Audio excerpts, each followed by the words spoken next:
I pledge allegiance to the flag of the United States of America and to the republic and to the republic for which it stands, one nation, under God, God, indivisible, indivisible, with with liberty and justice for all. Okay, first is a call to the community.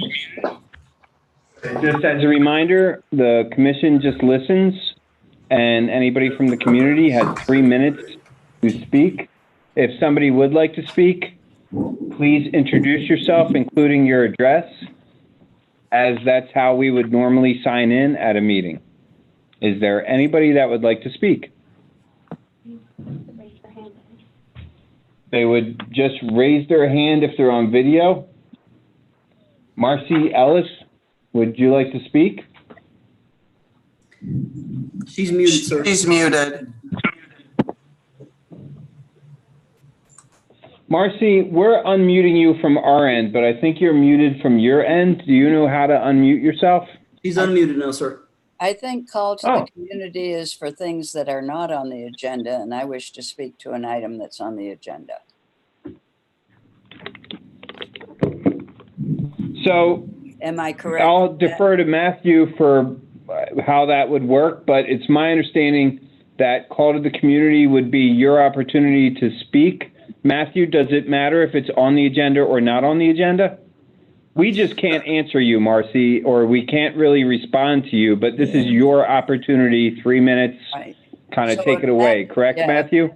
If Matthew will answer that, my experience on the city council is called to the agenda is, a call to the community is always for new things that aren't on the agenda. You can also sign up to speak to an item that's on the agenda. You can do it either way, ma'am. You can have people speak per item if you like, or you can do it on the call of the public. I will tell you on call of the public, you can speak about absolutely anything you want to in this world on the call of the public. I have seen it before where a mayor will ask people, would you like to speak now or would you like to speak on the item? I have seen it done that way. I've also seen it where it's done on just call the public. But again, on call the public, you can talk about anything that you wish. I'd prefer to do it on something on the agenda when we get there, okay? Okay.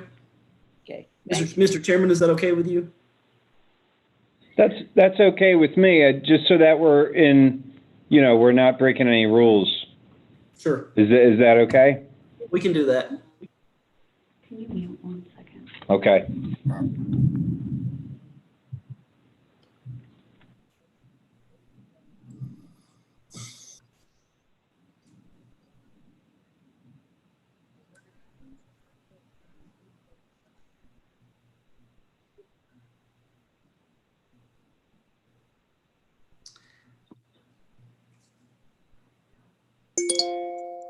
You're still muted, sir, if you're talking to us.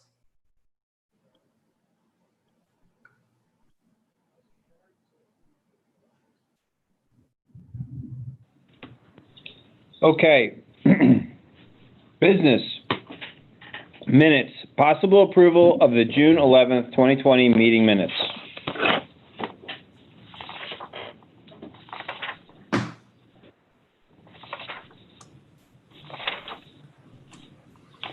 If I may, I reviewed these earlier and I would like to make a motion to approve the minutes.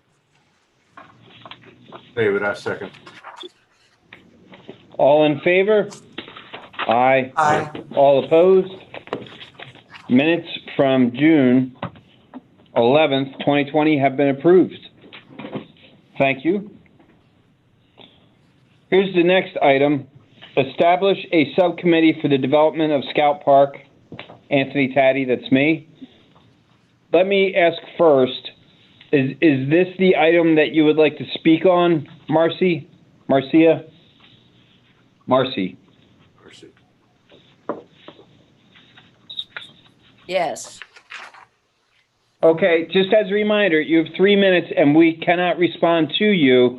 We just listen, and if you could, please introduce yourself with your full name and your address. Thank you, ma'am. My name is Marcia Ellis. I'm at 203 West Allegra Drive, and yes, I know the rules. I served on the city council for 2 terms. So what I'm writing about is the if there is any committee put together to look at Scout Park, I want to be sure that the community around Scout Park is informed and they have an opportunity to serve on that committee. And after you guys discuss it, I may want to make another comment then, if that's possible. And I'm done for that now.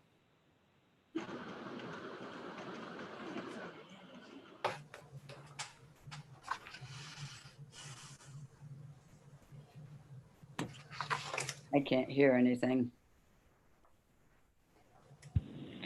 I say, to tell you the truth, I don't know that it would be appropriate for you to talk after the committee discusses it, the commission, pardon me. However, you could always, at a future call to the community, Matthew, would that be correct? I would agree with that, sir. Okay. Of course, you're more than welcome to listen, though, Marcy. You don't have to hang up, for sure. No, I know that. Okay. Okay, so the reason a few people wanted to establish, it wasn't just me, but I'll start talking about it here. The reason we thought it would be a good idea to establish a committee based on community and commission members was that we just wanted to make sure that everybody had a voice, everybody had an opportunity to speak on this, and that the community was well represented in the decision-making process. So, Commission, what are your thoughts? I think it's a good idea. I'll second that. I think it's a great idea. I agree.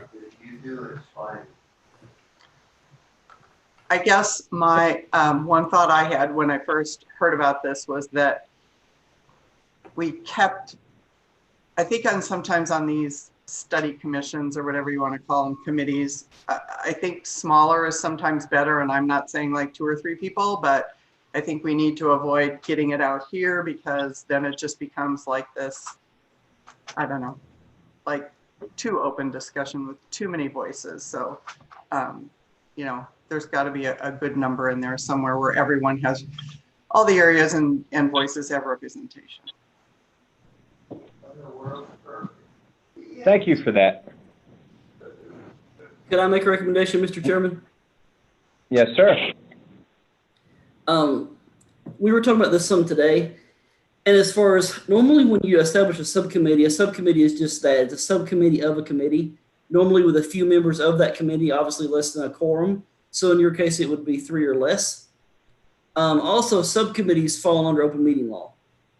One thing I might recommend that you do instead is do it as like a city working group. And what I would mean by that, so we have one for City Center that's a city manager's working group for City Center. Excuse me, to help with the design, help with the naming, that kind of thing, branding.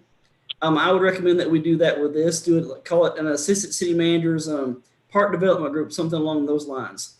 And the reason I say that, because you could structure it, you could have several members from RPG, again, less than 4, whichever ones of you would like to serve, and also people from the community. That's a good way of doing that, of getting those people involved. Obviously, we would advertise and let people know we're putting a committee together. If you'd like to serve in this committee, please let us know. Must live in the city limits, etc. And we have a meeting monthly, that kind of thing. Then they would come up with a report. I would bring that report to you guys from that working group. It gives a lot more freedom to do things like that. I would also recommend that we don't do it just about Scout Park, but also that we do it for all city parks. So we could look at all city parks and see what's needed, what's not needed. Does playground equipment need to be replaced? Do we need to add parking? That kind of thing. Because we could look at all parks together, not just one. Because Scout Park is kind of tied up by time and money. It's tied up by time, for one thing. There's no money for Scout Park development on the budget until July of 2021. So you're looking almost a year away. That's one. And 2, you may very well know there's been some discussion in the past about moving Scout Lodge into Scout Park. However, nothing on that will be decided until City Center is decided, planned. That's definitely how it's going to be, and we're nowhere near that. And that's mainly due to the economy. We don't know what's going to happen right now. As you guys know, due to COVID, there's so many things uncertain that City Center is kind of up in the air right now. So a decision couldn't be made about Scout Park, and of course that affects a basketball court in Scout Park. So the reason I'm saying that again, Scout Park is a while away from anything more concrete being decided for multiple reasons. But I think a working group would be good for parks overall. Over again, things that we need, things that we don't need. That would be my recommendation. I would certainly welcome questions if there are any.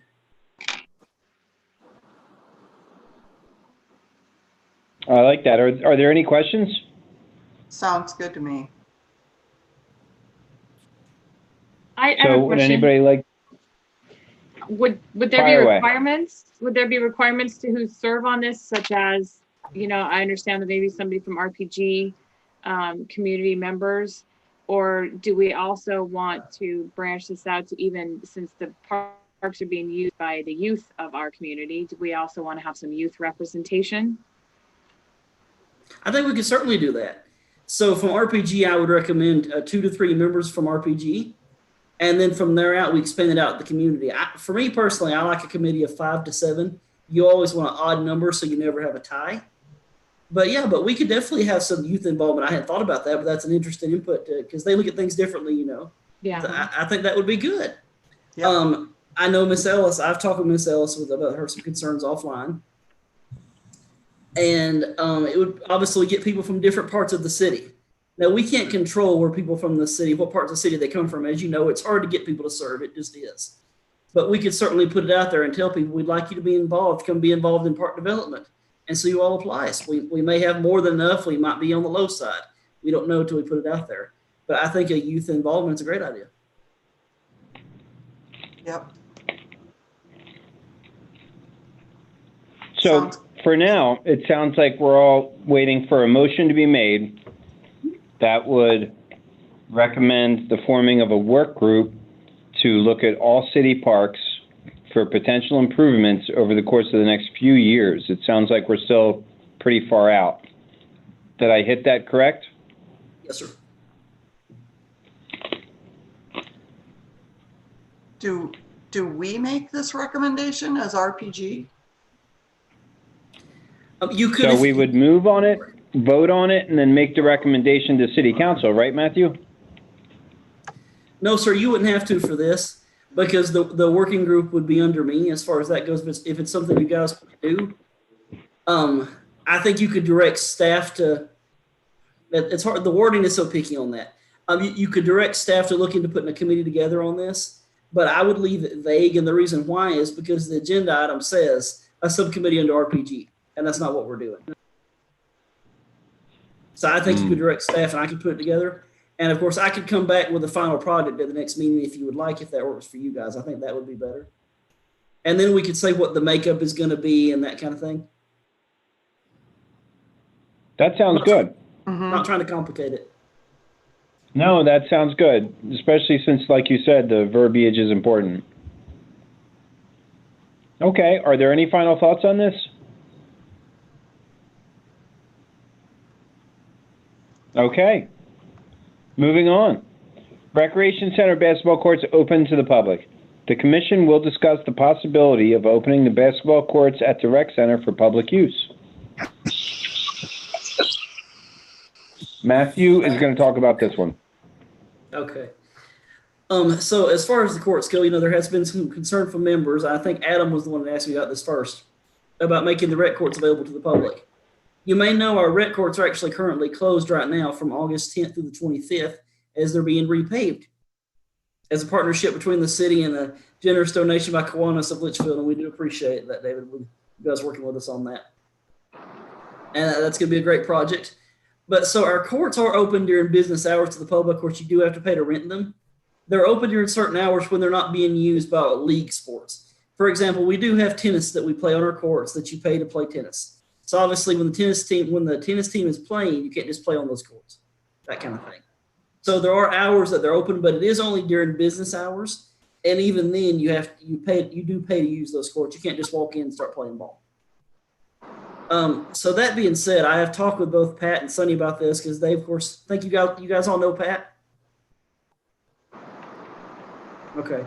Pat is our youth sports coordinator. So I asked Pat to be on the call. I thought he'd be a good one to weigh in on this. And of course, Pat and Sonny have been here longer than I have, and they know more about this as far as when courts are used and when they're not. From talking with staff, I understand there's some concerns that if we make these courts available to the public, that people would damage them. Whether it's just leaving trash out, that kind of thing, hurting the courts, that kind of thing.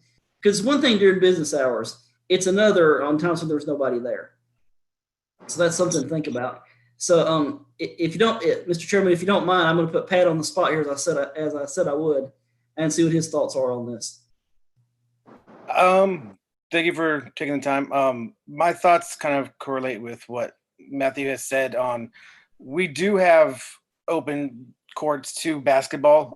When we're in season, we do close them Monday through Friday at 4 p.m. for our teams to be able to practice throughout the week. And then on Saturdays, if we're open 9 to noon, it is open to the public. We don't have set reservation times, but if someone calls to reserve a court, as long as they're available and we're not using them for practices, we do allow them to reserve those.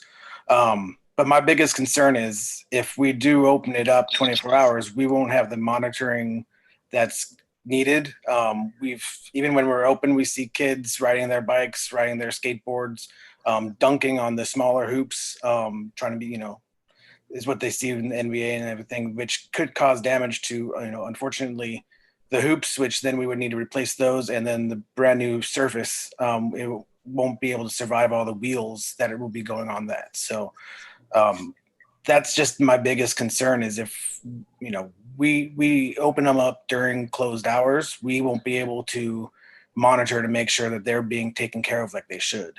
But we do have hours throughout the day and the time as long as we're open that, they would have to come and they pay a $3 daily pass per person.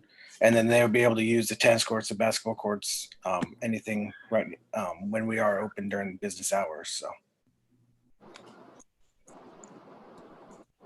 I have something I could. Can you guys hear me? Yes, we can. Okay, I wasn't sure because I still got the black box on my face and it's still spinning and I can't leave and I can't unmute or mute. I think part of the big discussion from me being at the last meeting through Zoom is that you're looking for a place, and the idea was, well, why can't they use the rec center basketball court without paying a fee? I think that's where the discussion was headed. I could see making that available if we limit it to youth and we limit it to the hours that we are open and that they're not being used by our programs. But to just have it wide open all the time, like Aleppo Park is, I have gone by there on occasion, a lot of occasions actually, since I've been involved with it. And kids are skateboarding and they're doing wheelies and they're sliding their bikes. And those are surfaces that are costing us $25,000 to fix. We're having them done right now. They're not just a concrete surface. So if we want to try to make something available to the youth, and again, I say the youth because I don't want to see the rec center turn into just a free place that at 2:00 in the afternoon, we have like 20 cars show up and there are 19, 20, 25-year-olds dominating the court. That would be my thought. If you want to try to do anything, I would say it's a possibility. We could consider having them open to youth and we could set an age. It could be 13, 14, whatever, and under, that they could come use that court without paying a fee. And that's just the basketball court during hours that the rec center is open. That way it can be monitored.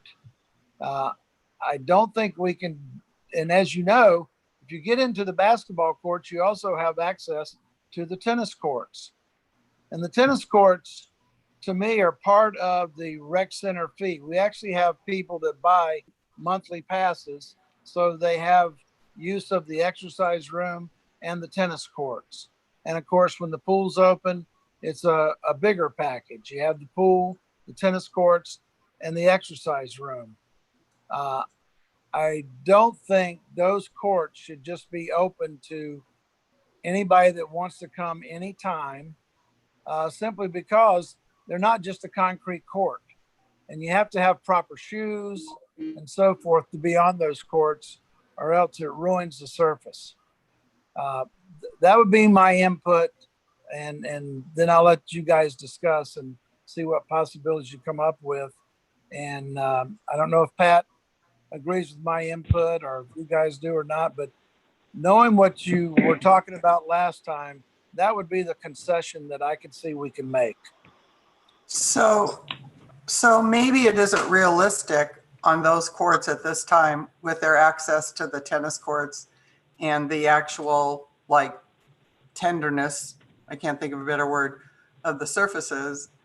Like maybe that isn't realistic because we can't afford to replace hoops, and we can't afford to redo tennis courts, and we can't afford to redo the basketball court that's in the midst of being redone right now. So maybe that isn't a viable option right now. But then if we're looking at Scout Park and the other parks, then would we look at a more durable surface if a basketball court were to go in, like cement?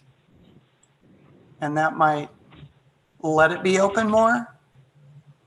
That served well in Aleppo. I mean, you know, then you lock it up at 9 o'clock at night, or I don't know.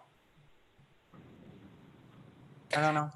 I mean, I feel if we are wanting, I do agree with Sunny, because sometimes, during preschool, whenever, last year, there's always a few 5-year-olds or 4-year-olds that just when they're waiting to pick up their sibling from preschool or waiting to do something. I mean, they would go and shoot. It was just tough to say for 15 minutes to tell a 4-year-old, hey, you have to cut, or 4-year-old's parent, hey, you have to bring him in to pay $3 when they're just waiting for pickup.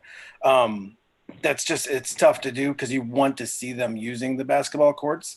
I do agree that if, I don't want to see it where it's wide open to, see, teenagers or grown adults just be able to come and play basketball without paying a fee. But if we set an age group, if it's open and available, I think, that would be a good concession of trying to get a place for the youth, if they're like spring break or not at school, a place where they can come play basketball. But I do think we need to set a limit for that if we're going to offer it for free. Like Sunny said, I would say probably like 11 or younger. That was my take, but we can do 13 if that's what everyone, if that's good for everyone. If we did that, Pat, I know Sonny had said there was an issue between accessing tennis court from basketball courts. Would we need to separate the courts off where the kids could only access basketball court? Would that fix the problem? Would that be okay? Just have the basketball court accessible to say kids 12 and under? I mean, we do have a gate straight to the basketball courts. It's always locked. It's on a combination code. We could have both gates locked, and if they need it, if we're open, they just need it to have go to the front desk, and the front desk can open it to ensure that they're going into the basketball courts, or just use the courts. But if you open up the far gate straight to the basketball courts, they still have access to walk through. It's a lot easier for the front desk to monitor kind of the tennis courts because it's straight ahead. If they see them going from a basketball and going onto the tennis, they can always go out and just say, hey, you can't, go on tennis without paying. But that would be the biggest thing. Because kids probably aren't going to show up and just want to play tennis just randomly. That's just probably won't happen. No, but basketball for kids 12 and under, yeah. I mean, I can say during business hours. Yep. So that's what you're saying, right, Sonny? Is let kids 12 and under play free during business hours? Well, I didn't set the age at 12. I mean, you guys can set the age, but I mean 13, even 14. I would think that's okay, but then you have to watch. Do they dominate it? And you've got younger kids that can't get on the court. You would have to set up guidelines. I've been to places where if you're playing, then you get to have the court for a certain amount of time, and then you've got to take a break and let somebody else use it, and so forth. It opens up all kinds of ideas that you have to monitor, I think. Yeah. I'm not going to set the age for me. I mean, I don't know. I think, why are we having the discussion? I mean, we haven't had a big problem over the years that I'm aware of, and occasionally we would, during spring break and so forth, I would make the decision as the director, when I was the director, that the basketball courts would be available if you wanted to come over and play. And we didn't have a problem when we're there to watch them. I would like to just ask a question too. Would it be possible to, and maybe this is what you were talking about, Pat, there's the entrance in the front right next to the office where that leads you to, if you walk straight, the tennis courts, if you take a few steps and make a right, the basketball courts, and there's the vending machines there, there's half a wall. Would it be possible to install like another gate there and then have another opening to the basketball court? So in theory, if you did want to just open the basketball courts, then you could have another entrance just to the basketball courts that would allow access to that instead of trying to worry about whether or not somebody's on the tennis courts when they're not supposed to be. But I kind of agree with Matthew on the point too. I don't know that, I mean, I could see people riding their skateboards, things like that, on tennis courts, and we definitely wouldn't want that to happen. So maybe that would be a way around that. What are your thoughts? It could lend itself to putting a gate there, yes. Yeah. I mean, it's just a matter of, because like you said, it's the entranceway. We don't have anything there that blocks the way. It's just wide open. But you could put a gate in, I'm assuming, to be able to try to limit, so that if we open up the basketball courts during our business hours, we just take the combo off. They can play it, and they won't have to worry about them walking through the to the tennis courts or anything like that during business hours, obviously. So my next thought is, when you get to the age restriction and when you get to whether people are dominating, I think those are problems you'd have to address if they were happening. You could lay down a blanket rule that nobody can, like if you're playing winners or whatever the case, you could say something to the effect that, like, maybe if there are people waiting every 20 minutes, you have to take a break, like Sonny mentioned. But other than that, I'm not sure that 13, 12, 14, 15, 16, I'm not sure that I would want to set like a once you're this old, or maybe you could just say, 16 and under. So I'm not sure how exactly that looks, but even like kids that old, I think would enjoy having that open.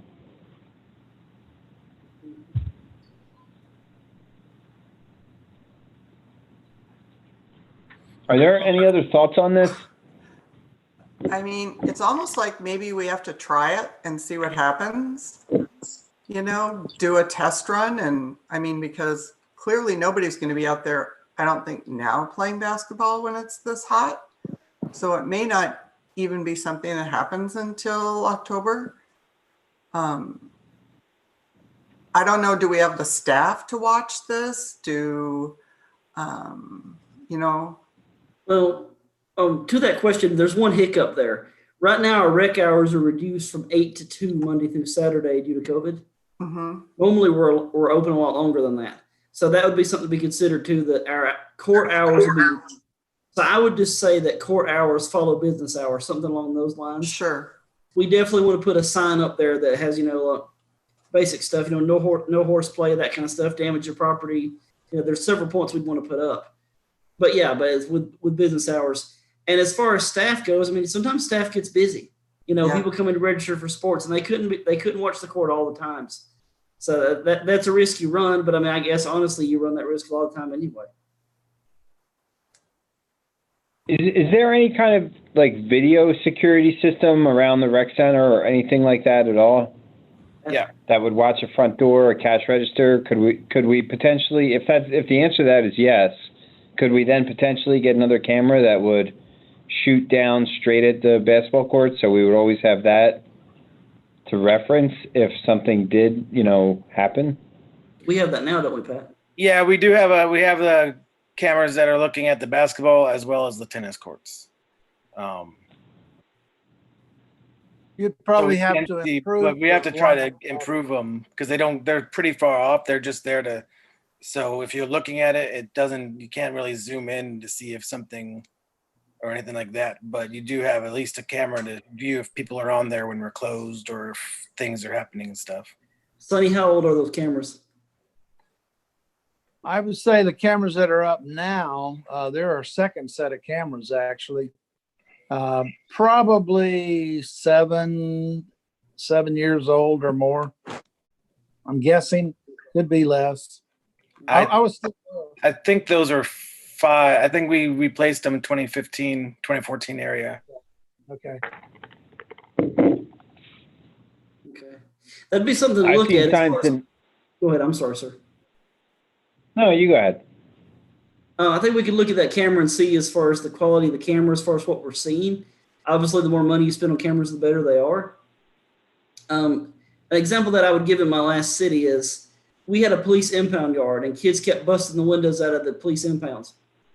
And we put a camera on top of our water tower, and it was a good 300 yards away from my impound yard. But we could make out kids' faces on that camera from 300 yards away. Granted, it wasn't cheap. But there's some, if we want to spend the money on the camera, the technology's out there to do that. My thoughts on it are this: even if, like, I've seen in parks where they have video surveillance, security, or whatever on the sign as you're like walking into the park, and I would think that would make a difference if we included it in this somehow. I would agree. I would think spending the money now on a camera versus repairing the courts down the road is a much better way to go. Yeah. I would agree. Yeah, I would agree. David, what do you think? I agree. I think we've talked about this before. I think I was on the commission when we talked about cameras at the rec center in the past. So it's probably time to upgrade that system. And I guess you'd have to buy monitors to go in the office or whatever. But yeah, I think definitely we need to have some sort of video monitoring of the courts, probably 24/7. I don't know if kids have hopped over the fence before to get in there, or what. I don't know what the attraction is. I would say, has anybody talked to Litchfield Elementary to see if they would open up their courts for people to go in? I don't know if they lock their gates after school's out and people can't get on site, but Litchfield Elementary has a fairly large basketball court complex, so that might be a possibility. I would assume there's a lot. That's a horrible liability on them to leave them open all the time if they are. I mean, I have no idea though. They might be. I don't know. Do you know, Pat?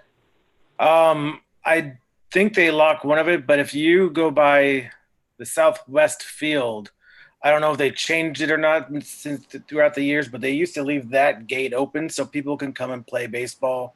Which, if you go in that grass field, it's right you have there. access to the basketball courts. I don't know if that changed and they started locking it, but I know they used to leave that gate open during the evenings and weekends.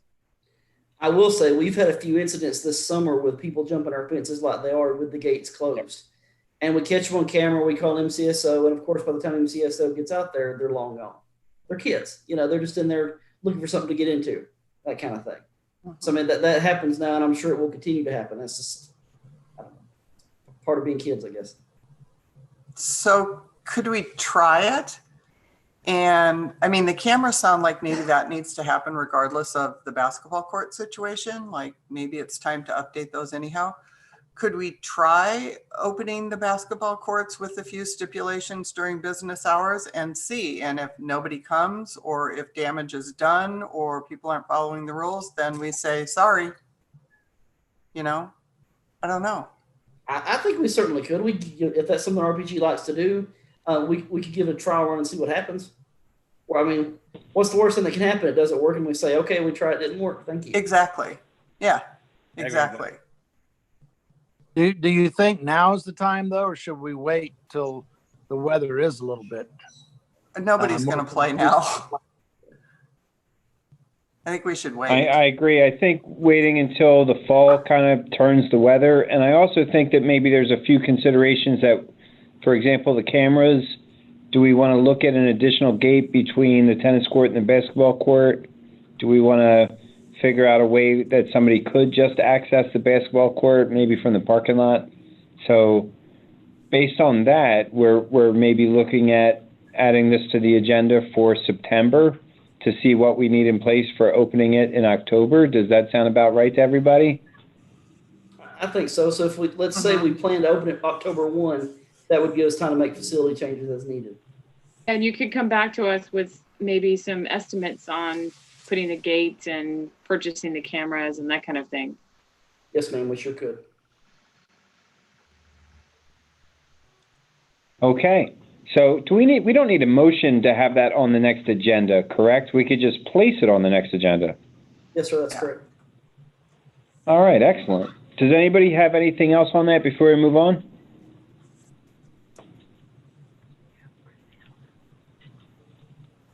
Okay. That brings us to Matthew. Are we allowed to let Marcy Ellis comment on this again? She's flashing a hands up sign.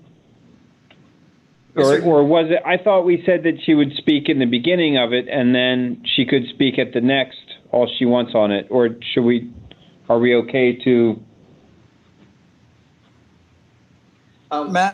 Matthew, that's up to the chairman. He could recognize her if he wants to. All right, I'll recognize her then. Same thing, Marcy. We can't respond to you. You'll have an additional 3 minutes to go ahead, okay? All right, take it away, Marcy. Okay, thanks very much. And the only thing I would point out is all the reasons you've been talking about is why it's really important if you want to site a basketball court in one of the parks to think about the same rules, the same overuse, the same misuse that you're talking about with the one at the rec.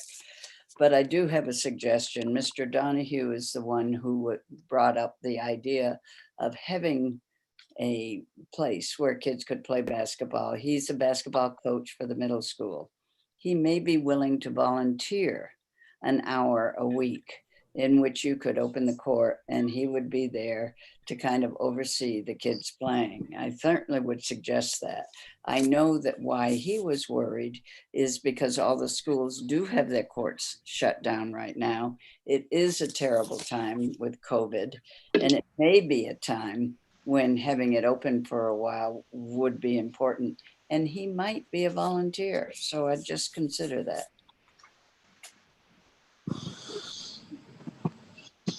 He's a basketball coach. He might like that. I'm done. Thank you, Marcy.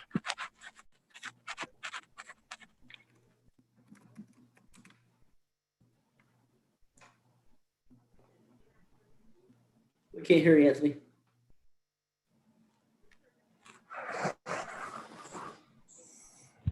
Did we lose Matthew, the we are commission? ready for, oh, pardon me. We are ready for the open meeting law PowerPoint. Okay. And as a reminder, we'll be stopping by and signing the certificate over the course of the next business day or two. That's correct, sir. Please come by, and there is someone there at the clerk's office that's there all day. There does have to be a notary there when you sign that form. So do not sign it in advance, sign it when you come in, because it does have to be signed in front of someone. And that's just an affidavit saying that you received your open meeting training. Anytime you're on a committee such as this, that's something you have to do, that you've received the documents, that sort of thing. So I will give you a little, I'm sorry, was there a question? And Matthew, I was just going to say, I hope you're not offended, but I'm going to sign off, and because it's almost 11 here. So, I don't blame you, Sonny. You have a great night, I sir. appreciate everybody. Thank you. Bye, Sunny. Have a good evening. See ya.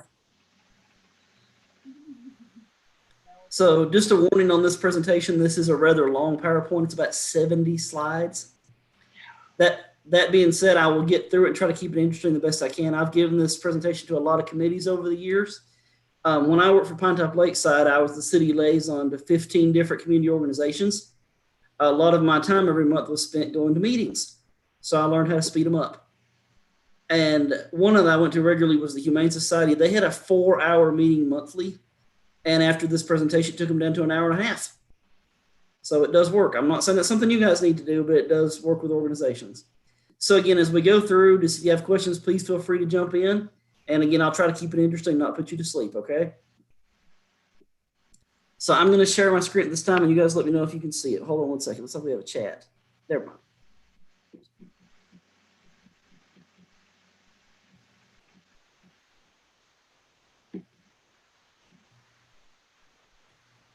Can you guys still hear me? Awesome.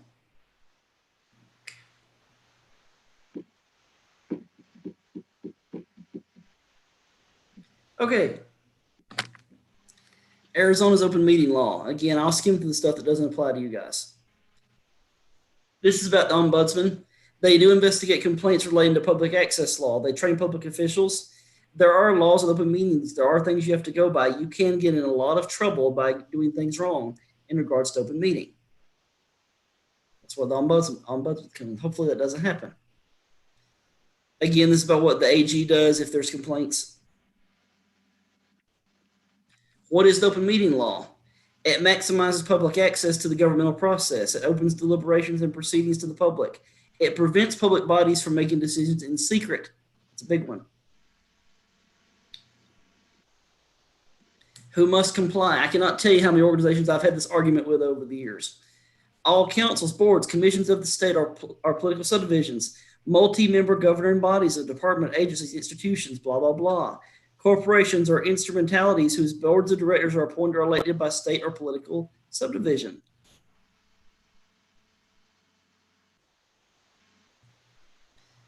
See, AG opinion, what this means is people have challenged this before as far as if they fall into the meeting or not.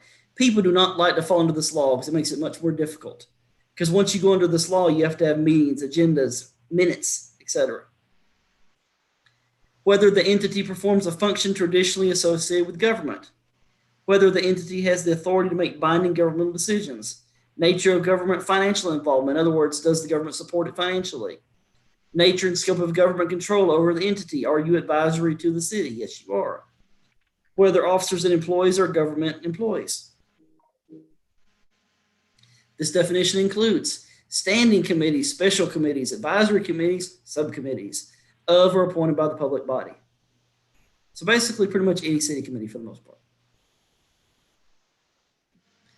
Advisory committees and subcommittees are defined as any entity, however designated, officially established by a motion or order or by a presiding officer of the public body.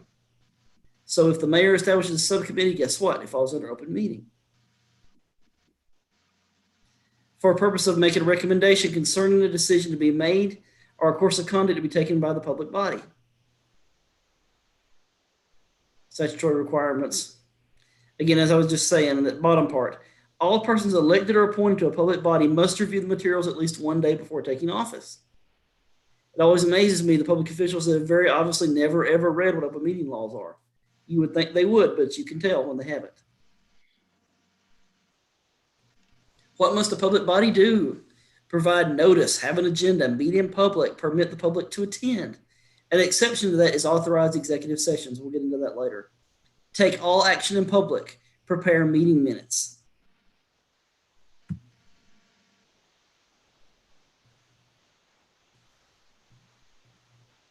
What is a meeting? A meeting is a gathering in person or through technological devices such as Zoom of a quorum of public body to discuss, propose, deliberate, or take legal action. It's funny the people that will argue over what a meeting is. What's a quorum? I think you guys know what a quorum is, of course. Quorum is a majority. Majority of the public body. Okay. You guys have 7 members, correct? Okay. So of course a quorum is 4. So anytime you're having 4 people together, you're having a meeting. If you're sitting at the bar drinking beer together and talking about RPG business, guess what you just did? You just had a meeting. See, 7 members, quorum is 4.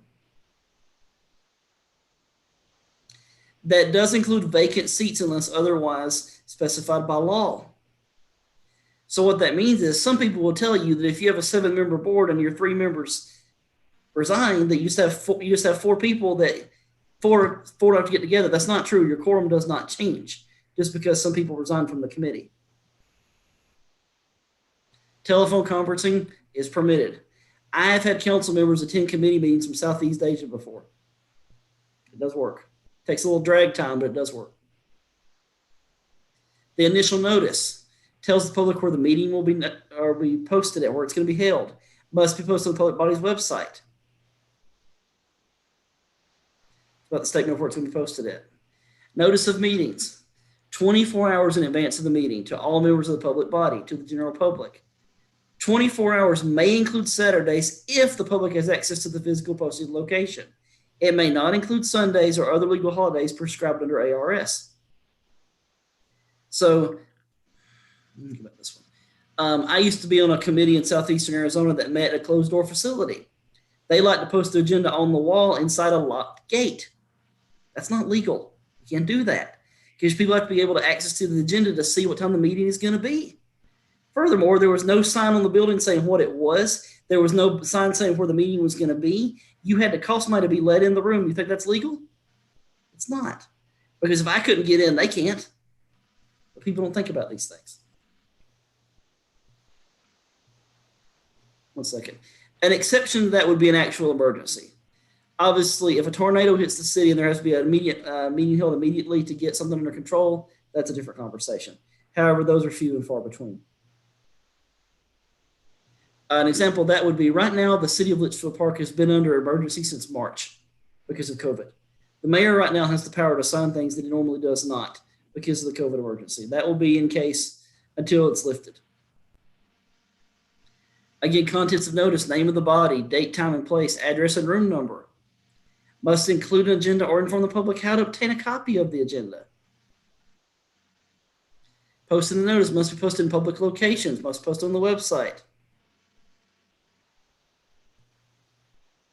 Where it is on the website, you see this. Basically, people have to be able to access it. Special districts, etc.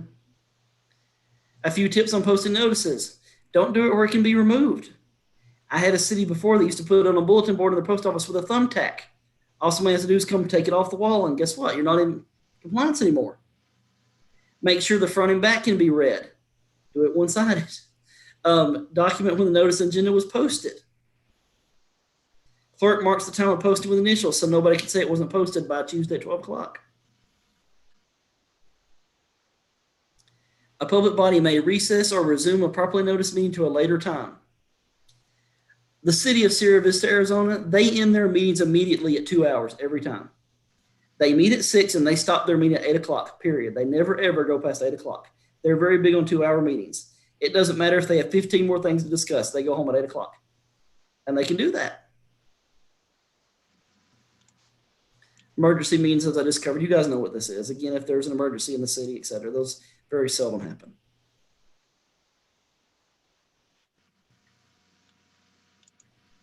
Special events and seminars. You might consider posting a courtesy agenda announcing an event and explain that a quorum might be present.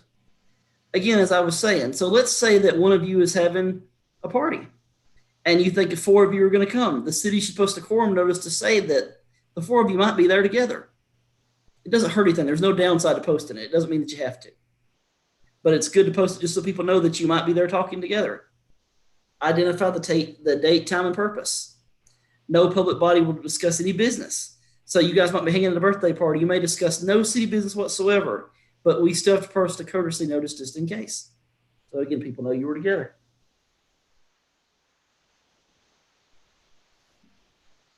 The agenda must list the specific, I can't talk tonight, I'm sorry, specific matters to be discussed, considered, or decided. Must include information reasonably necessary to inform the public. On that, it's always better to be specific rather than vague. Like, you can't say, we'll approve the contract. No, you'll approve what contract? What is the contract? It has to be more specific than that. All discussions, again, must be reasonably related to an adequately described agenda item. You guys saw that tonight. Common agenda problems. Use a language a regular person would not understand. I'm sorry, Mr. Chairman. Yes, sir. I can't hear you yet, sir. I have 2 unmute buttons that I have to hit, so I apologize for that. If you go back a slide, I think that's one of the big points, Matthew, that it took a while for me to learn was that we have to be really careful about how we talk about what, whether it's a question that we think might be related to something. If it's not clearly stated on the agenda, we can't bring it up, correct? That's right. Yes, sir. Thank you. Has to be on the agenda to be discussed. Also, call to the public. A lot of people will tell you that call to the public is a legal requirement. It's not. It's a courtesy of the group. You can put it on the agenda. You don't have to have one. You can choose to have 15. You can choose to have one. Some cities have one at the start of the meeting. Some have at the end of the meeting. Some allow comments on every single item. Again, that's all up for discretion. We suspended call to the public during COVID because the calls were done via Zoom. However, we brought it back for this meeting after last month as a courtesy. Okay. Again, common agenda problems, acronyms, legalese, agency slang. You guys know what acronyms are, of course. You have to spell it out. Use general categories without details. Again, new business, old business, personnel reports. What is the new business? What is the old business? You can't just say there's new business. Okay, what is it? Current events. This one. This is a common problem. They can present a brief summary of current events without listing them in the agenda. But you're limited to what you can ask, provided that current events is an agenda item. So it has to be on there to talk about it.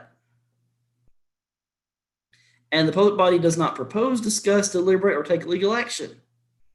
I can't tell you how many times I've done that. Mayor and council will be doing this current event on Tuesday the 25th, and I'll have Councilmember X says, well, why don't you do this? You can't do that. It's great that you want to. Shoot me an email. Again, if it's not on the agenda, you can't talk about it. New items must wait for a future meeting. That sucks sometimes when you get something done, but it's the nature of the business. Meeting location pitfalls. Inaccessible, a board member's house. Inaudible, can't hear. Not enough room. Unreasonable times. So let me go back a second. Unreasonable times. I used to know a county that liked to have their meeting at 6:30 in the morning. Why do you think they did that? Because they knew nobody would attend. That's crap. If a reasonable person thinks that that's why they're doing it, you've got a problem. And there's organizations that try to do that. Inaccessible, that's something to think about too. It has to be ADA accessible. You can't hold it upstairs in a building without an elevator. You would think that would be an obvious statement, but I've seen people try to do this too. No, guys, you can't do that. So, funny story about that. So, you guys see my Auburn Cup right here. So, I did go to Auburn, War Eagle. Great place to be. A few years ago, Auburn tried to hold an ADA convention there, Americans with Disabilities Act. They were going to hold it upstairs in a building with no elevator for ADA, for God's sake. Now, think about that. Only in Alabama would that happen. So, of course, it got canceled. They didn't have it. But seriously, nobody thought that this might be a problem. So, yeah, true story. They're more worried about football than they are that kind of stuff in the South. I'll say that. So, anyway, moving on. Like I said, I'll try to keep you guys awake. Public's rights. Attend, listen, tape record, videotape. They can do all that. There's nothing you can do about it. It's totally legal. Again, so and out here they call them open meeting laws. In Georgia, they call these sunshine laws. I had a mayor several years ago that didn't like a reporter that was there that day. He had the police chief arrest the reporter and break his camera on the spot because he didn't like him being at the meeting. The reporter sued and got $600,000 out of the city. It happens. You can't do that kind of stuff. The public has no right to speak or disrupt. Practical pointer, make a good record of warnings if somebody's doing this a lot. Calls the public. As I said, optional. Time, matter, place restrictions. You can limit time. 3 minutes. Ban repetition. What that means is if you have a controversial issue, you don't have to let 25 people come up and say the same thing. There's nothing wrong with saying, group, if you'd please select someone to be your speaker, we would appreciate that. That being said, I have seen mayors allow, worst example I've ever seen, 37 people got up and said the same thing against the radio tower. And it took 3 hours. It would have been a lot better to have picked one person. Prohibit disruptive behavior. If somebody's in there and making a scene, if they're cussing at committee members, Yeah, you can have that person taken out. That's ridiculous. You don't have to allow that. Common pitfalls of calls to the public. Again, discussing matters not listed on the agenda. If it's not an agenda item, the public body's response is limited to direct staff to study the matter, ask that the matter placed on a future agenda, respond to criticism. Respond to criticism. So normally you do not respond to call the public. You just don't. But if someone's saying that you're a liar and you did this, yeah, you can respond to that because that's personal. But you'll see here, these 3 responses must take place at the conclusion of the call to the public. You cannot interrupt the person and tell them to stop talking. You let them say what they want to say, then answer it if you have to. Meeting etiquette, asking for trouble. If you're passing notes, text and emailing each other. I've seen council members do that too. People notice that stuff. Whispering to fellow board members. If there's a quorum of people talking before the meeting starts. If 4 of you are outside talking, what are you doing? You're having a meeting, can't do that. Executive sessions. It's hard for me to imagine a time that you guys would need an executive session just because of what they're generally about, but I will hit on this pretty quick. The public is excluded from executive session. They're only permitted for specific matters. That has to be on the agenda. That you must vote to enter the executive session. Discussion is confidential. No action in executive session. Must have minutes or recording. Just because you can have one, should you? Depends what you're talking about. Must include the ARS saying why you can have it. Who may attend executive session? Members of the public body. Certain ones. Person subject to a personnel discussion. If you're the employee being talked about, you've got a right to be there. Some people tell you you can't, but you certainly can be. Furthermore, you can request it be public if you're the one being talked about. Auditor General. Individuals whose presence is reasonably necessary in order for the public body to carry out its executive session responsibilities. The city clerk, city attorney. Put on the record why that person's there. I have had police chiefs sit in executive sessions before. Inappropriate disclosure. Don't talk about what happens when people do that. Taking legal action. You can't vote in executive session. Again, personnel matters. Employment, assignment, promotion, demotion, blah, blah, blah, blah, blah. Again, most of this will not affect you guys. You have to provide notice to the person you're going to talk about 24 hours before the meeting. The employee may require the meeting to be held in public. The employee does not have the right to attend the executive sessions, but may. Okay, so to me, those are contradictory. That you have the right to request it be public, but that you don't have the right to attend. To me, it depends what you're talking about. For example, I had a friend that's a city manager in another city that was recently asked to resign by the mayor. And the city council had not voted yet for him to be resigned. The mayor just asked him and the guy resigned, and that's his choice. And if that was me, I would have said, Mr. Mayor, if you can do it in council, an open meeting, if the council asks me to resign, then I will, and I'll say have a great day. But you will do it in executive session and open meeting because you don't have the power to do that. But again, open meeting versus closed meeting. May you conduct personnel evaluations in executive session? Yes, you can. Can you interview people? Yes, you can, but you must vote for them in public. Confidential information, this is again about what you can't talk about. Legal advice. These are reasons for executive session, okay? Confidential information. Legal advice.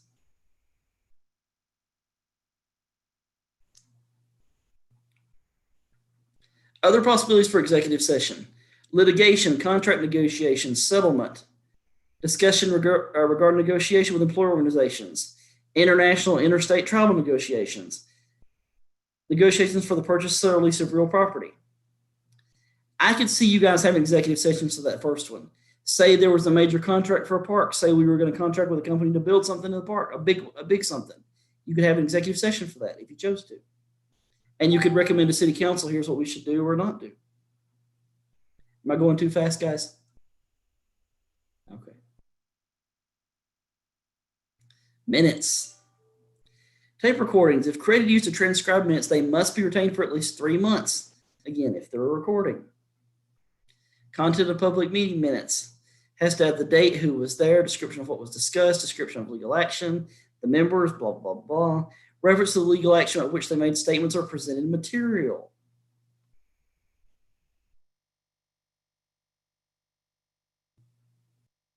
Access to the minutes. This is a big one that's a pain for staff. Minutes or recordings shall be open to public inspection within 3 working days. So if the council meets on Thursday, then you have to have them ready by what day for the public? Tuesday. And it can be a minute, it can be minutes, or it can be recording. Friday might be very busy. That can be a real pain for staff. Not after approval. Some people will tell you they have to be approved to be public. That is not true. No, it can be draft, unapproved minutes. Cities and towns with populations over 2,500 shall post legal actions within 3 working days. That's called a SOLA, Statement of Legal Actions, SOLA. Post approved meeting minutes from city or town on its website within 2 working days following approval. So 3 days before approval, 2 days after approval. So that means you have to do minutes twice. You have to post the unapproved set and you have to post the approved set once they're approved, if that makes sense.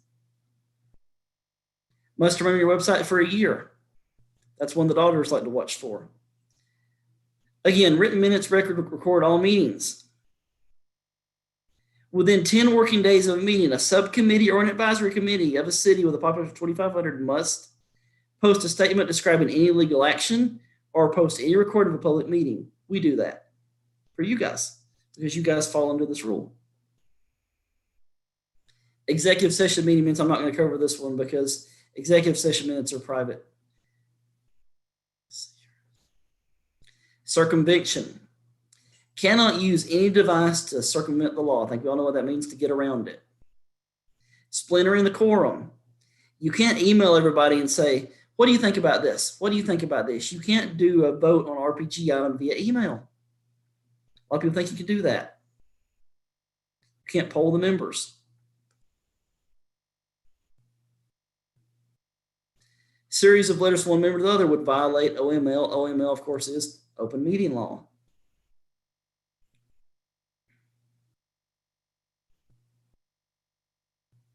Yes, sir. So when is it appropriate for 2 RPG members to talk about something outside of, I run into Andy at Bosch's. We're not allowed to talk about anything that has to do with the city of Litchfield Park? I would advise you not to. I mean, 2 is less than a quorum. Where that gets it involved is if other people get involved.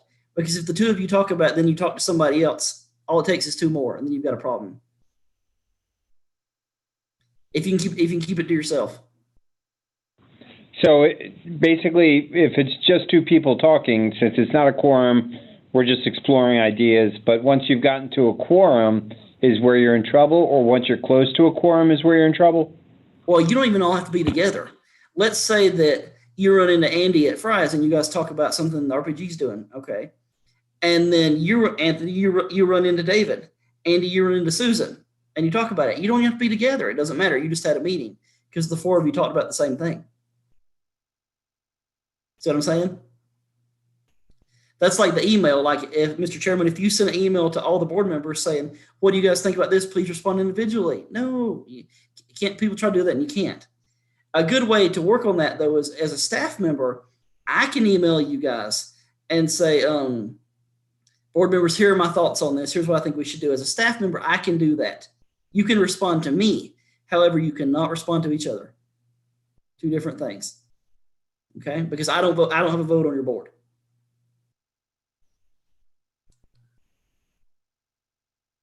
Any other questions? Thank you, sir. Yes, ma'am. You're muted, Susan. You're still muted. There you go. Better. Yes, ma'am. Several pages back, it mentioned several members being together in the same location and possibly posting that. I know many times for Oktoberfest or some of the Arts in the Parks events, there'll be several of us together. Is that something that we should be posting? Yes. If there's gonna be a quorum, we better post it. Okay, so maybe So then we would need to tell you if we're planning on going to an event. Maybe we could just make that a habit that, hey, Matthew, I'm going to this event. And then if you see 3 or 4 of us all going, we'd have to post it. Yes, ma'am, that's correct. Because we couldn't send a message out to all of each person and say, hey, are you going to Oktoberfest? You can't do Right? that. Because that's a violation as well. Mhm. Okay. Normally, what I would do on that is normally I would have my clerk email and send out, say, guys, here's a list of events for the month of August. Please let us know if you plan to attend this event. And that way we know, and it goes to the clerk. That's part of something the clerk tracks normally. Okay. I know the Christmas in the Park's probably the biggest one, right, Andy? Yeah. Okay. And on that one too, I mean, let's say you guys are all at Christmas in the Park and you don't talk about RPG for a second. It doesn't matter because you're still having a quorum together. What if we don't even see each other? Doesn't I matter. don't think it matters. It's Sense just of impropriety. Okay. Okay. Wow. It's like if you have council members in a car riding somewhere. Same thing. Yeah, I knew that one. It's so easy to get in trouble with this. Any other questions so far? Okay. Thank you guys for the questions. I do appreciate you staying awake. I know it's pretty dry stuff.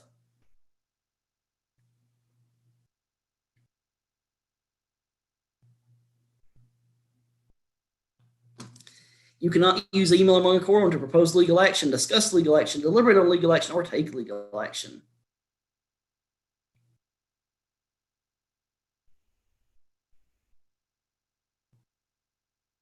Electronic communications among a quorum. Again, you've had a meeting. For example, if you have a 5-member board and 1 member sends an email to 2 members and there's a response shared among all 3, you just had a quorum. That's a violation. Facts versus opinion. There is no distinction between discussing facts versus opinions among quorum. Deliberation, if you're talking about doing something.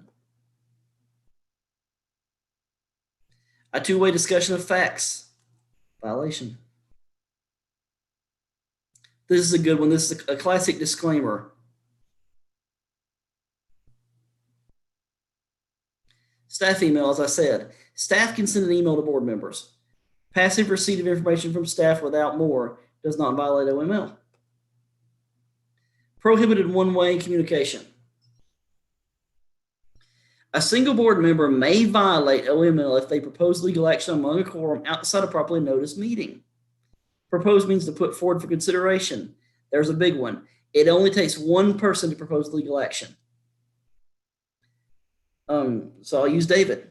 If David emails you guys and says, hey, I think we should put a playground up at the park. We'll talk about it next Tuesday. No, can't even send that email. Can't even do that because he's just proposed a legal action. Now, if he wants to send that to me to get on the agenda, perfect. That's great. Or to Stacy, but not to you guys because he's just proposed a legal action. That's a problem. I'm not saying he would, obviously. He's going to be my example. Okay, well, I'm pretty sure we've done that. A lot of people do. It's because you don't think about it. It's so easy to say, I think we should do this. What's worse than that is to say, I think we should vote on this. It's one thing to say, I think we should put it on the agenda, but to say we should approve this, we should plan this. There's so many easy pitfalls to fall into with that. Propose an agenda item. Proposing. Okay.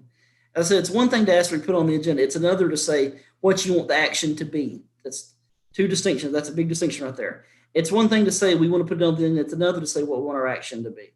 Okay. So again, you don't want to say, please approve this. Please consider this. Let's vote on this. Nothing like that. Propose. We should discuss. That does not propose legal action. We should install. Does propose legal action. It's all about your wordage, right? Discuss versus install.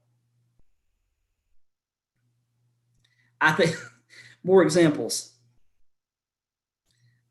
Consider firing, obviously that's an action, or discuss is not. Okay, now some for you guys. A board member sends an email to a quorum stating that the board should implement a program like the one described in the attached article. I'm going to pick on some of you. Andy, what do you think? I think you can't do that. I see the chairman does too. Y'all think that? Okay. If a board member sends an article to the quorum with no additional comments, is that okay?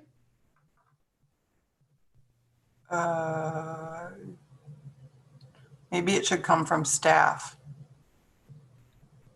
It can come from me, or you guys can send an article out to say that, let's see look at what Goodyear did. You can say that. That's fine, because you're not asking for an action. You're just saying, here's some information. You know. Okay. But again, it's all how you say it. If you say, look at Goodyear built this great park, cool, that's fine. But if you say, we should build the same thing, you can't say that.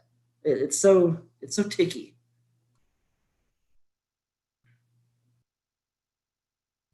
A board member sends an article to the quorum and another board member responds with an opposing article. You think that's okay? It's not, because you're debating.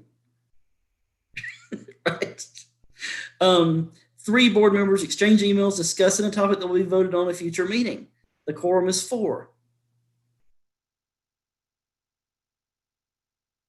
See, Susan thinks no, so is the chairman. Yeah, I would agree on that too. You're discussing it. You can't talk about city business. Staff and other persons. You cannot direct staff to communicate in violation of the open meeting law. What that means is, I'll use my chairman example in this one. Our chairman cannot tell me, please send email out to RPG members to let them know that they should do this. Can't do that. Even though it's coming from me. Again, not that he would, but again, this stuff happens. You can put sanctions on cities that do these things. Communications with the public. Members may express opinions and discuss issues with the public at a venue other than a public meeting personally through the media or other public broadcasts, so long as it is not intended to circumvent the open meeting law. You can talk with people about things the RPG is doing, the city's doing. That's fine. That's like you can comment on stuff too on Facebook pages. That's fine too. You can say the city's trying to do this. That's fine. One thing I would tell you is that though is you never say as RPG member X, I think we do this. It's always better to say as John Doe, I think as a person, I think we should do this, because that way you're talking from your viewpoint, not the city's. Because you have to be careful for it not to be assumed that you're speaking as the RPG, because your opinions can be different from person to person, as you know. Discussion or opinion must not be principally directed at or directly given to other board members. There is no plan to engage in collective deliberation. When in doubt, resolve all doubts in favor of openness. Legal action taken during a meeting held in violation of any provision of the open meeting law is null and void. What that means is if you do it wrong in the meeting, it doesn't count. I've seen cities do that too, where they make a decision wrong, a big decision, and they have to take it back. What if you just bought a $500,000 piece of equipment? Uh-oh. What do you do when you learn that an OML violation has occurred? Recess or assess. Can you resolve it? Does it taint your whole meeting? It depends. After the meeting, determine if you need to ratify any actions. Provide refresher training. Refresher training today. If you receive a complaint, be candid. Respond promptly. Provide materials that help you, minutes, ratification materials, videotapes, etc. If you see a city ratify something, it's generally because they messed up. If that happens, it's pretty rare to see ratification, but if they do it, that's why. You have to notice ratification 72 hours before the meeting. What's the requirement for agenda, guys? Do you remember? I saw Andy say it. Did you say 24? Yes, 24. 24, that's right. Penalties. If you violate open meeting law, civil penalty up to $500 for each violation.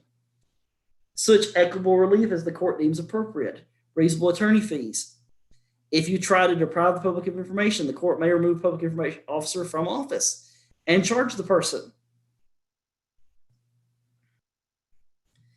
A good example I would use of that too is, so as a city employee, you're in the circle of the city, you're a protection of the city as long as you're acting in the city's interest. But the moment you go off on your own and try to do something you think is the right thing to do, you just created a problem. I use the example of the mayor that asked the city manager to resign without council action. First of all, as a mayor, he has no power to do that. Second of all, he did it with a council vote. So he resigned. That city manager could sue that mayor personally and he would not be covered by the city. He could take that mayor's house because of that. Hopefully that's not the case, but again, It's so technical. These are about changes in laws about electronic communication, etc. Let's see. Recordings 5 days after meeting, keep posted for 5 years. See, it depends how big your city is as far as how strict the rules are. Scenario, town hall meetings. The city hosts town hall meetings where citizens can meet municipal officials and city council members and ask them about city business. The council consists of 7 members. What if 3 council members are on the panel with other officials and staff? Can they talk about things? What do you think? I'm gonna start playing Jeopardy music on you guys. Isn't a town hall meeting, aren't the public invited? Yes, ma'am. Yes. They are. So that's not a violation, correct? That's right. I would agree. With less than a quorum, you're okay because you've posted you're going to talk about everything and you're not taking action. I love town hall meetings personally. I think it's a great way to communicate with the public. I don't know if I've ever told you guys on my last town that I worked for, they told me on 4 days into the job, they were 4 months away from bankruptcy. So we had some serious issues to fix and we got them fixed. But I spent a lot of town hall meetings explaining to the public why the city was going broke. You can't be transparent enough in that situation. How about 4 members? Is that okay? No, no. They'd all be there at the same time. That's right. It's a quorum. That's right. What if 3 council members are on the panel and 2 are sitting in the audience? Same. Same. That's a quorum in the room. What if none of the council members ask questions or speak about business other than to praise the performance of staff? Doesn't matter. Same. Then it better be on your courtesy notice if they're there because they had a quorum at the meeting. Call the public. A woman takes the podium at Call the Public during town council. She turns to face the audience and criticizes the council's policy and actions. Can she do that?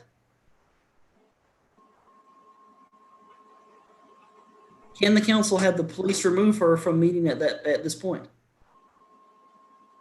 She has to have a warning or something, right? You should warn her, yes, and it all depends what she says. There's a difference between insulting someone and defamation. Depends how bad it's getting. If she begins yelling and cursing or criticism, yeah, then you can have her removed. No question.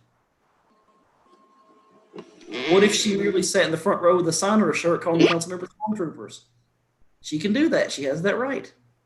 You might not like it, but she has the right.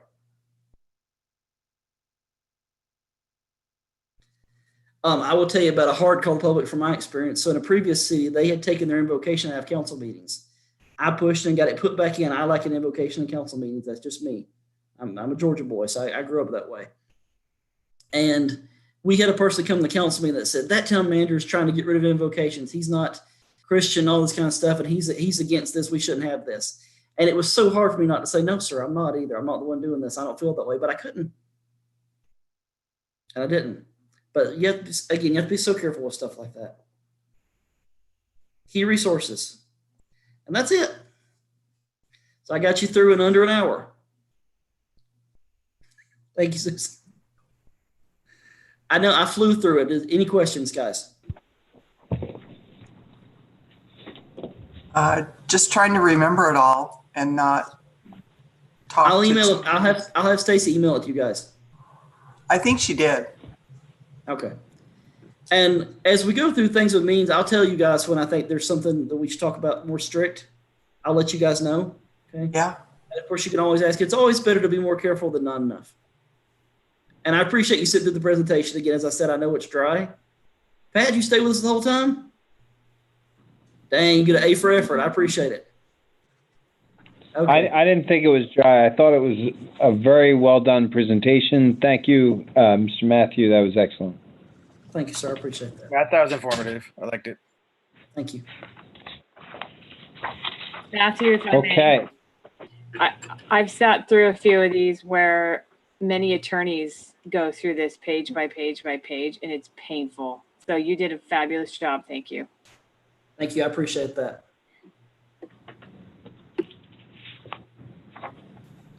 I once had a council meeting in Georgia go till 1 a.m. where they spent 3.5 hours arguing about the length of grass. I was chewing gum to stay awake, and my gum literally turned into a paste I had to scrape out of my gum at the end of the meeting. Seriously. I know about those long, exciting meetings.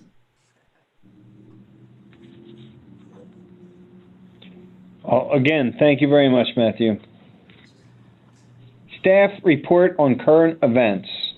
The commission will review and possibly discuss the monthly reports provided to City Council from the Public Works and Community and Recreation Services Departments. Matthew and Richard. Just 1 second. Get my report. Okay. RPG members, you do have my report in front of you, as you will see. We did cancel Coach Pitch just because there weren't many kids that signed up. We think that parents are a little gun shy right now for sports, and also it's kind of competing with Little League. Little League is playing on our fields right now. They did issue us our first check for their use of the fields, and Little League is going fine. Pat's been doing a great job working with them. The pool and rec center, or the pool remains closed. Rec center hours are reduced. The pool will not reopen this season. We had approved a use agreement for the pool. However, they canceled the use because of COVID. It's like everything else, unfortunately. As I said earlier, the courts are closed from August 10th to the 25th. And again, thank you, Kiwanis Flitchfield, for your generous donation on that project. We do appreciate that. Because the court's being repaved, tennis will be pushed back until September. Pat can give you more information about that if interested. We're still holding off on City Line. Normally, we would have done a City Line in April. We would have done one in July or August. However, we're holding off on that due to that. We don't know what's going on COVID-wise. We don't know if issues going to change. One thing I would tell you on that, I think you guys may know, I don't know a better way to say this, but our former office manager and preschool director, Chris Weir, you guys may have known Chris. Chris passed away a few weeks ago. She'd been a long-time city employee. And in the past, she'd managed City Line. So I'm sure you'll see some changes to City Line in the future because everything's different with different people. So Chris did a great job working for us a long time. I believe she worked for us 23 years. So we'll certainly miss Chris and all the effort she put into everything that she did. Preschool. So preschool is waiting till September the 8th because we follow Litchfield Elementary School calendar. I'll be honest, I don't think it's going to open September the 8th. I hope that I'm wrong. We did buy desks for preschool so all the kids can be socially distanced. However, parents are again being a little reluctant to sign up for obvious reasons. I've had a lot of friends in Georgia that started back to school this week and they've had classrooms be quarantined because if one kid gets quarantined, you have to quarantine the whole class. Send them all home. When preschool starts back, we are going to be requiring our students to wear a mask. Obviously, if you have a religious or a medical objection, you don't have to wear one.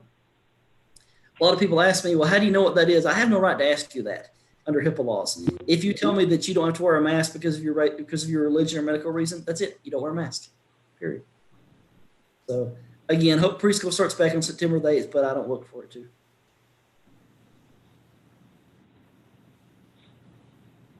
That's all I had, sir, as far as my report. I know Richard is on the call also. Any questions as far as rec events or rec sports? Thank you. Thank you, sir. Richard, do you have anything to add? Sure. I can kind of go over the monthly report for the Public Works Department here. So as you can see in the monthly report, the maintenance, that continues on a weekly basis. One thing we did kind of do this past month, Public Works was out on the quarantine for about a 10-day period. So we lost a lot of ground there. But we did get back on it, complete what we needed to. And you can see the Jackie Robinson field, that continues to get maintenance done twice a week. So if you had a chance to drive through there, you can see the ball field, and the entire park is looking really nice as of now. We did get a chance to install a job box for the Little League to use to store their equipment. And barbed wire fencing. We did get a chance the past couple of weeks. We did install the barbed wire fence along Litchfield Road on the La Loma property to kind of keep away, any unwanted visitors up at the hill. So that turned out pretty good there. You can see West Coast arborists throughout the town. They should be wrapping up, I would say, in the next 2 weeks with the palm tree trimming throughout the city. Restrooms and playground equipment, that continues, to get disinfected twice a day. Playground equipment continues to get disinfected once a day. So, and then Public Works Department, we welcomed a new crew member, Ethan. I'm not going to say his last name because I can't pronounce it, but I don't want to butcher it too much there. So Ethan has turned out to be a great member to the Public Works crew. And that's all I have for the Public Works Department. Any questions on that?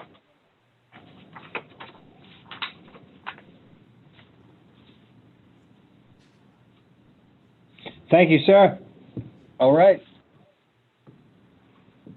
Commissioners report on current events. Does anybody have anything to report on current events? Do we have any current events? As far I'm as not really sure, to be honest with you. I have nothing. I will tell you, as far as city events, we're kind of waiting to see. Our first big event is Oktoberfest. I don't think it's going to happen because you know as well as I do the nature of an Oktoberfest. It's not going to work. That being said, we do have an art festival coming up in November, and staff is working on changes now to make that event possible. Also, something staff is trying to do, Trisha's doing a great job. We're trying to do drive-in movies in the city on the city center property. I think that's something fun we could do as long as people stay in their cars. That'll be the challenge to it. If they want to start breaking out the lawn chairs and congregating with 10 or 15 people, we're going to have a problem. So, but I think that could be a fun way to do it, and staff is working on doing just that. It'll be like old drive-in movies where you set your radio station to a certain station, and the movie sound comes through your car radio. So, Love that. And Matthew, I have a question on that. So if I take my pickup over there and then put my lawn chairs in my pickup bed, is that allowed or not? Is that getting out of my vehicle? I'm honestly okay with you being behind your car as long as you don't start congregating with people. Okay. It's like when people go to a restaurant. The rules on restaurants now is 50% or less of the seating area, but groups have to be 6 feet apart. It's when you start getting these groups sitting together that you've got a problem. So as long as people stay apart, we're okay.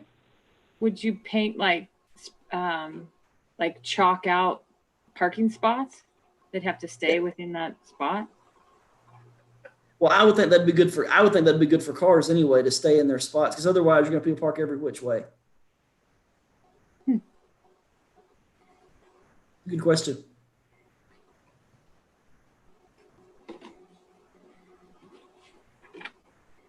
Other questions on events?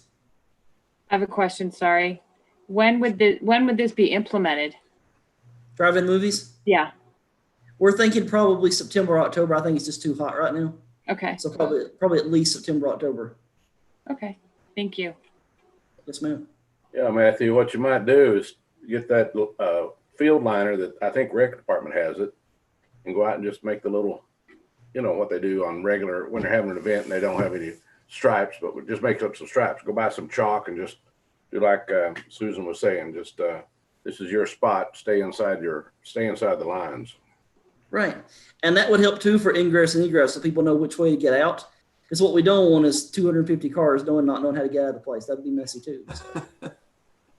You gonna have porta potties there or not? I think we should. I think it's a good idea. The problem with that is it would be sanitized.